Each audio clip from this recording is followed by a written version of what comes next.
प्रणाम सभी को। मैं जोकर सर यूट्यूब चैनल पे आप सभी को प्रणाम करता हूं। कैसे हैं सभी? देखिए, आज की इस वीडियो में बच्चा लोग हम चर्चा करेंगे बौद्ध धर्म के बारे में। किसके बारे में? बौद्ध धर्म के बारे में। बौद्ध धर्म की स्थापना देखिए किसी भगवान ने तो की नहीं भैया। किसने की थी? एक साधारण व्यक्ति ने की थी। किसने की थी? एक साधारण व्यक्ति ने की थी, जिनका नाम क्या था? बात करेंगे महात्मा बुद्ध। महात्मा बुद्ध ने क्या किया था? बौद्ध धर्म की स्थापना की थी। महात्मा बुद्ध का बचपन का नाम पूछा जाता है। बहुत बार क्या पूछा जाता है रे बच्चों? महात्मा बुद्ध के बचपन का नाम पूछा जाता है। तो महात्मा बुद्ध के बचपन का नाम क्या था? सिद्धार्थ था। क्या था बचपन का नाम? सिद्धार्थ था। क्या था बचपन का नाम? सिद्धार्थ था। अब महात्मा बुद्ध के हम कुछ पारिवारिक जीवन की बात कर लेते हैं। पारिवारिक जीवन की बात कर लेते हैं। बात किया जाए कि महात्मा बुद्ध का जन्म कहां हुआ था, तो कहेंगे बच्चों कहां हुआ था? लुम्बिनी में। कहां हुआ था? लुम्बिनी नामक स्थान पे हुआ था। और ये लुम्बिनी कहां है बच्चों? नेपाल में है। ये लुम्बिनी कहां है? नेपाल में है। तो नेपाल के लुम्बिनी में जन्म हुआ किसका? महात्मा बुद्ध का। किसका जन्म हुआ? महात्मा बुद्ध का। बात किया जाए इनके पिता का क्या नाम था? इनके पिता क्या नाम था? तो शुद्धोधन। इनके पिता का क्या नाम था भैया? शुद्धोधन। इनकी माता श्री का क्या नाम था? इनकी माता का नाम था महामाया। इनकी माता का क्या नाम था? महामाया। और इनकी माता का जब जन्म हुआ ना, किसका? सिद्धार्थ का, यानी कि महात्मा बुद्ध का। तो महात्मा बुद्ध के जन्म के 7 दिन बाद, महात्मा बुद्ध के जन्म के 7 दिन बाद लेबर पेन की वजह से किसका देहांत हो गया? इनकी माता का। क्या हो गया? इनकी माता महामाया का क्या हो गया? देहांत हो गया। अब बात की जाए कि इनका पालन पोषण किसने किया भैया? पालन पोषण किसने किया? तो इनकी मौसी थी, जिसका नाम था गौतमी। जिसका नाम क्या था बच्चों? गौतमी। इनकी मौसी थी क्या? गौतमी, जिनने क्या किया? पालन पोषण किया। पालन पोषण किया महात्मा बुद्ध का। क्या किया? महात्मा बुद्ध का पालन पोषण किया। अब जब महात्मा बुद्ध का जन्म हुआ ना, तो एक ज्योतिष ने कहा कि महात्मा बुद्ध जो है, जो ये बालक जिसने जन्म लिया है, ये बहुत ही तेजस्वी बालक है, बड़ा ही चमत्कारी बालक है। और एक आज के समय के ज्योतिषी हैं, देखिए बड़े ही डिजिटल हो गए हैं। आप कहीं रेल में सफर करते हैं, बस से कहीं सफर करते हैं, और तो और देखिए सार्वजनिक जगह पे कहीं आप शौचालय में जाते हैं तो बड़े बड़े पोस्टर लगे हुए आपको मिलेंगे ज्योतिष कि भाई ये फलाना ज्योतिषाचार्य है, ये फलाना ज्योतिषाचार्य है। और अपना एक अलग ही डिजिटल तरीके से ऐड करते हैं। बड़ा ही डिजिटल तरीके से क्या करते हैं? ये ऐड करते हैं। क्या कहते हैं? जैसे कि बांझपन से छुटकारा कैसे मिले, बिछड़ा हुआ प्यार कैसे मिले, लड़की आपके कदमों में, सिर्फ एक बार कोर करने की देरी, बस ऐसा करते हैं। आज के ज्योतिष क्या है? ऐसा करते हैं, वो डिजिटल तरीके से ऐड करते हैं। अरे भैया, ये क्या ज्योतिष है? क्या ज्योतिष विद्या है?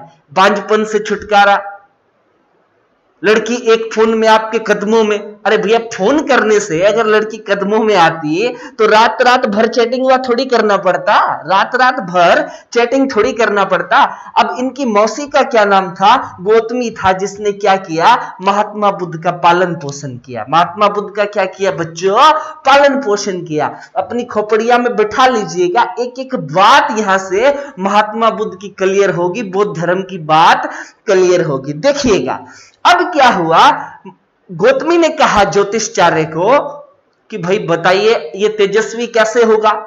तो कहा कि ये मोह माया से परे होगा, ये सच्चाई के रास्ते पे दुनिया को ले जाएगा, इसको घर परिवार से कोई मतलब नहीं होगा।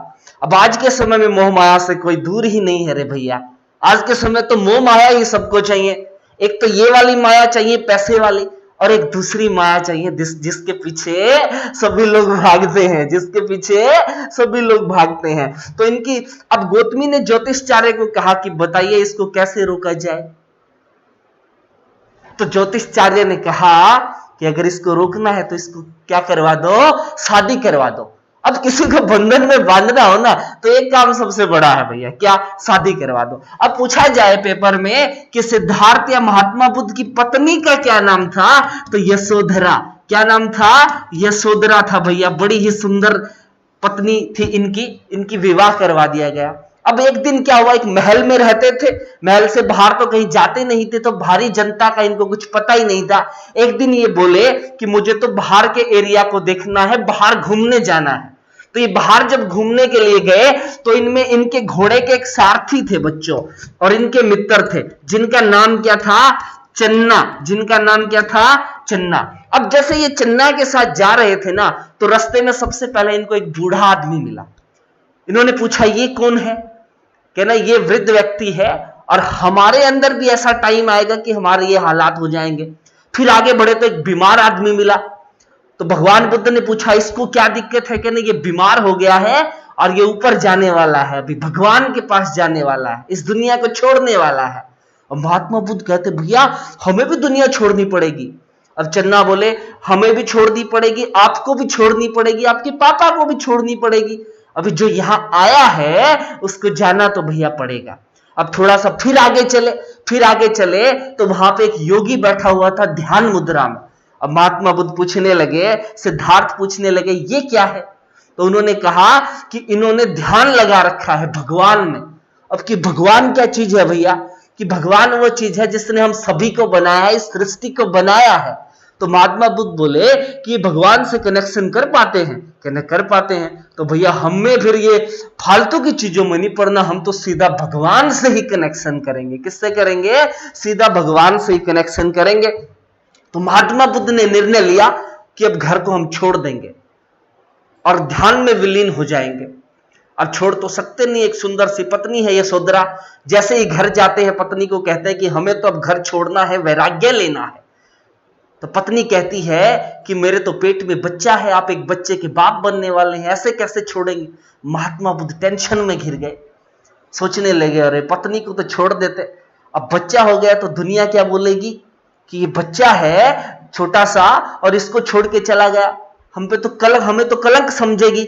लेकिन फिर भी महात्मा बुद्ध ने सारा कुछ छोड़ दिया भैया। मात्र 29 साल की उम्र में, कितनी उम्र में, महात्मा बुद्ध 29 साल की उम्र में, महात्मा बुद्ध ने, सिद्धार्थ ने 29 वर्ष की उम्र में क्या धारण किया भैया, वैराग्य धारण कर लिया। क्या धारण कर लिया, वैराग्य धारण कर लिया। घोर तपस्या करना शुरू कर दिया कि भगवान को कैसे प्राप्त किया जाए, भगवान को कैसे प्राप्त किया जाए। यहां से एक क्वेश्चन और भी पूछा जाता है कि महात्मा बुद्ध कौन से कुल से थे। तो महात्मा बुद्ध शाक्य कुल से थे बच्चों। कौन से कुल से थे रे बबुआ, शाक्य कुल से। कौन से कुल से थे, ये शाक्य कुल से थे। उसी के साथ साथ देखिए ये ज्ञान प्राप्त करने के लिए घर से निकले और कहां पहुंच गए बच्चों, उत्तर प्रदेश। कहां पहुंच गए, उत्तर प्रदेश। उत्तर प्रदेश में एक जगह पड़ता है सारनाथ, एक जगह पड़ता है सारनाथ।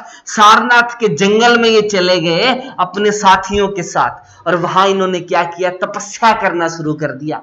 अब लंबे समय तक ये ध्यान लगाते रहे, तपस्या करते रहे, लेकिन इनको किसी भी चीज का दृष्टान नहीं हुआ। कहने का मतलब है भगवान का इनको पता ही नहीं चला कौन है। अब महात्मा बुद्ध टेंशन में आ गए कि भाई इतना लंबा समय हो गया और हमें भगवान की तो प्राप्ति हुई नहीं है, हमें सच्चे ज्ञान की तो प्राप्ति हुई नहीं है। तो एक दिन ये बैठे थे और इनके सामने एक औरत आई। उन्होंने कहा कि इतनी कठिन तपस्या कर रहे हो तो भगवान भी सोचेगा कि भैया ये तो खतरनाक आदमी है, इतनी कठिन तपस्या करने से तो भगवान मिलता नहीं है। अब यहां से सारनाथ से भगवान बुद्ध कहां चले गए, बोध गया। कहां चले गए, बोध गया। और बोध गया में एक नदी पड़ती है बच्चों, फाल्गु नदी। कौन सी नदी पड़ती है, फाल्गु नदी के किनारे पे पीपल के पेड़ के नीचे। कहां, पीपल के पेड़ के नीचे इनको क्या हुआ, भगवान की प्राप्ति हुई, सच्चे ज्ञान की प्राप्ति हुई। पीपल के पेड़ के नीचे इन्होंने तपस्या की, ध्यान मुद्रा में बैठ गए और निरंतर तपस्या करते रहे। कुछ समय पश्चात इनको क्या हुआ, ज्ञान की प्राप्ति हुई। किस दिन हुई, जब इनको ज्ञान की प्राप्ति हुई ना भैया, उस दिन वैशाख पूर्णिमा का दिन था। कौन सा दिन था, वैशाख पूर्णिमा का दिन था। और कहा जाता है, आश्चर्य वाली ये बात है बबुआ कि वैशाख पूर्णिमा के दिन ही इनका जन्म हुआ, वैशाख पूर्णिमा के दिन ही इनको ज्ञान की प्राप्ति हुआ और वैशाख पूर्णिमा के दिन ही क्या हुआ, इनकी मृत्यु हो गई। क्या हो गया, मृत्यु हो गया। अब यहां से ज्ञान प्राप्त करने के बाद बोध गया से सबसे पहले उपदेश देने के लिए, बौद्ध धर्म को आगे बढ़ाने के लिए, भगवान की सच्ची शिक्षा देने के लिए ये कहां पहुंचे, अपने दोस्तों के पास पहुंचे जो कहां पर थे, सारनाथ में। और वहां जाकर कहते हैं, तुम तो यही टेंशन ले रहे हो, तुम्हें तो ज्ञान की प्राप्ति हुआ नहीं है, तो सबसे पहले उपदेश इन्होंने जो दिया वो कहां दिया बच्चों, सारनाथ में। कहां दिया, सारनाथ में। और किस लिपि में या किस भाषा में इन्होंने उपदेश दिया ये पूछा जाता है, तो पाली भाषा में। किस भाषा में उपदेश दिया, पाली भाषा में इन्होंने उपदेश दिया। इसी के साथ साथ ये उपदेश देने के लिए कहां गए थे भैया, सारबस्ती। कहां गए थे, सारबस्ती नामक जगह पर गए थे। अब सारबस्ती में एक डाकू रहता था। सारबस्ती में क्या रहता था, एक डाकू रहता था। उसने रास्ते में भगवान बुद्ध को रोक लिया और कहा, जो तुम्हारे पास वो दे दो वरना तुम्हारी उंगली काट देंगे। अब भगवान बुद्ध कहते हैं, हम किसी से नहीं डरता हूं, तुम मेरी उंगली क्या काटोगे। डरना तो तुम्हें चाहिए क्योंकि तुम धन के पीछे भाग रहे हो, मेरे पास तो कुछ नहीं है, मेरे पास उस भगवान का सच्चा ज्ञान है। भगवान बुद्ध की बातों से प्रभावित होकर वो डाकू भी क्या बन गया, भगवान बुद्ध का अनुयायी बन गया। क्या बन गया, भगवान बुद्ध का अनुयायी बन गया भैया। अब उसके बाद देखो, भगवान बुद्ध धीरे धीरे बौद्ध धर्म का क्या करने लगे, प्रचार करने लगे। क्या करने लगे, प्रचार करने लगे। और लोग इनको सम्मान में क्या देते थे, धन दे देते थे, उपहार देते थे।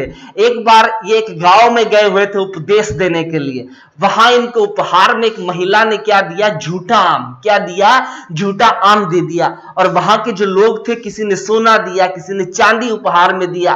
तो बौद्ध से पूछा गया कि बताइए आपको किसका उपहार सबसे अच्छा लगा। तो भगवान बुद्ध ने क्या कहा कि मुझे तो झूठा आम सबसे अच्छा लगा। अब सारे सोचने लगे, भैया कैसा बंदा है, पगलाई गया है क्या, इसको झूठा आम अच्छा लगने लगा, हमने सोना चांदी इसको उपहार में दिया है, वो इसको अच्छा लगता ही नहीं है, ये कैसे है।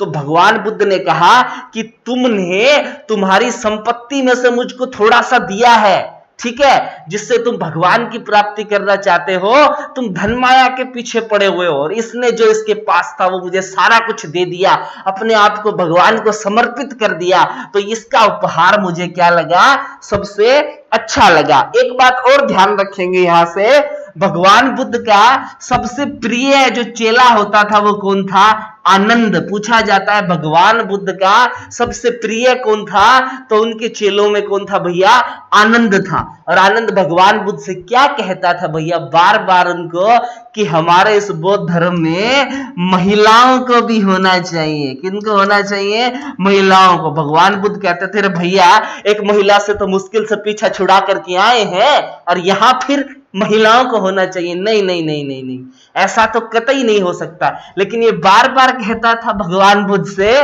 तो उन्होंने कहा चलो ठीक है, हम हमारे धर्म में महिलाओं को भी जोड़ते हैं। तो और जब इन्होंने अनुमति दी तो एक बात खुद भगवान बुद्ध ने कही थी कि जैसे ही इस धर्म में महिलाओं का प्रवेश होगा ना, ये धर्म समाप्त हो जाएगा। ये बात सत्य हुई रे बबुआ। कुछ समय बाद इसका प्रचार प्रसार क्या हुआ, खत्म हो गया। क्या हुआ, खत्म हो गया। तो यहां से एक प्रश्न और पूछा जाता है, क्या कि बौद्ध धर्म में जुड़ने वाली पहली महिला कौन थी। बौद्ध धर्म में अनुमति मिलने के बाद बौद्ध धर्म में शामिल होने वाली पहली महिला कौन थी, तो इनकी जो मौसी थी बच्चों, जिन्होंने इनका पालन पोषण किया था, गौतमी पहली महिला थी जिसने क्या किया, बौद्ध धर्म की शिक्षा को क्या किया, ग्रहण किया। दूसरी महिला के बारे में पूछ लिया जाए तो अमरपाली एक डांसर थी बच्चों। अमरपाली बिहार की क्या थी, एक डांसर थी। वो भी क्या, सब कुछ छोड़ करके बौद्ध धर्म से जुड़ी थी बच्चों, बौद्ध धर्म से जुड़ी थी, बौद्ध धर्म की शिक्षाएं ग्रहण की थी। तो भगवान बुद्ध यानी कि एक साधारण व्यक्ति सिद्धार्थ, जिसने अपनी कठिन तपस्या के बल पे भगवान कौन है, किस लिए हम इस धरती पे आए हैं, ये सारी की सारी बातें जान ली थी बच्चों, और बौद्ध धर्म की स्थापना करके उसका प्रचार प्रसार किया था। आगे की बातें हम अगली वीडियो में पढ़ेंगे। अगर आपको वीडियो अच्छी लगी हो तो चैनल को सब्सक्राइब करना ना भूलें, बेल आइकन का बटन दबा दें ताकि पर वीडियो का नोटिफिकेशन आप तक पहुंचता रहे रे बबुआ। हर एग्जाम के लिए इंपॉर्टेंट है, एक एक प्रश्न, एक एक बात जो है वो मैंने बताई है, वो बार बार पूछे गए प्रश्न है, बार बार पूछे गए प्रश्न है। तो आज की वीडियो में इतना ही रे बबुआ। जय हिंद, जय भारत।